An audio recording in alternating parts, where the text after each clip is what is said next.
पड़ी कि बिहार में एक्साइज एक्ट लगाना पड़ा। आप लोग समझते होंगे, जानदार सभी ज्ञानवान व्यक्ति होंगे। यद्यपि उसका क्या परिणाम हुआ नहीं परिणाम इसकी चर्चा हम नहीं कर रहे हैं। वो अभी क्या है, अभी वर्तमान उस पर आप लोग समझिए, फिर से कभी एक्साइज एक्ट पर हम लोग चर्चा करेंगे। लेकिन उनको क्यों लाना पड़ा?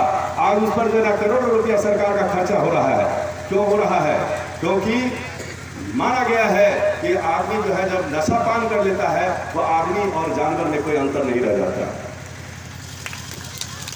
इसलिए वह अपने पत्नी को, जब वो सामने आएगा, अपनी पत्नी को खूब पीटता था, घर में गृह कलह होता था, कहीं मर्डर होता है, कहीं और सारे अपराध हो रहे हैं, बलात्संग का अपराध हो रहा है, सारे अपराध जो है ना, आप कहेंगे कि जो सिर्फ दारू पीने से या नशापान करने से ही होता है, और भी तो लोग करते हैं।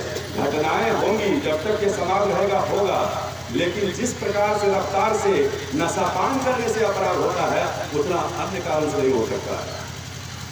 तो इसलिए सरकार की जरूरत आन पड़ी कि नशा मुक्त किया जाए लोगों को।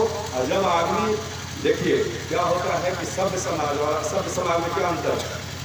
आप जब सभ्य हैं तो आपके जो है ना सारे चीज जो है ना आपके विचारों से, आपके आचरण से, आपके कर्तव्य से सभी में सभ्यता दिखनी चाहिए।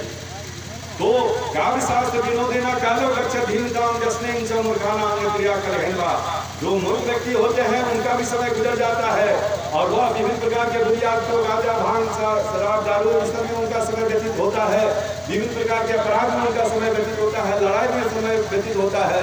लेकिन जो बुद्धिमान व्यक्ति होते हैं उनका समय अच्छी अच्छी किताबों को सकारात्मक में अपने आप के अपने ऊर्जा को वो लगाते हैं। वो अपने बच्चों को अच्छी तालीम देने में, उन्हें भी एक अच्छा इंसान बनाने में, और साथ ही साथ कल के दिन हम तो अपने आप को बहुत बड़ा पदाधिकारी नहीं समझते, हमसे भी बड़ा पदाधिकारी बनाने में उनका समय गुजरता है। क्योंकि आप यदि अपने बच्चों को तालीम देते हैं, चाहे वो लड़के हो चाहे लड़की हो, आप उन्हें एक जिम्मेदार नागरिक बनाएंगे, राज्य का विकास होगा, साथ ही साथ राष्ट्र का विकास होगा। आज हम कुछ कानूनी बातें बता दे रहे हैं। और भी देखिए, हमारे इंग्लिश जूरिस्प्रूडेंस में कहा गया है कि let 100 of culprits should be release but not a single innocent person can be convicted. 100 गुनाहगार को छोड़ दिए जाएं ये कबूल है, लेकिन एक भी निर्दोष को सजा न होने पाए। यह इस सिद्धांत पर कार्य करती है कि अगर मान लीजिए समाज में विभिन्न प्रकार के राइवलरीज होते हैं, पॉलिटिकल राइवलरीज होते हैं, व्यक्तिगत वैमनस्यता है और भी प्रकार की दुश्मनी के कारण जो है लोगों को झूठे मूठे केसों में भी फंसा दिया जाता है।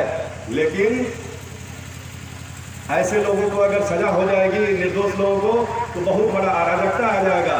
इसलिए let 100 of culprits should be release, 100 गुनाहगार को छोड़ दिया जाए ये कबूल है। उसके साथ साथ कई बार उस निर्दोष के साथ साथ कई बार जो छोटे मोटे अपराध करने वाले उनका भी सजा नहीं सिद्ध हो पाता, वो भी छूट जाते हैं, लेकिन उस निर्दोष को सजा ना होने पाए, यही मूल सिद्धांत है।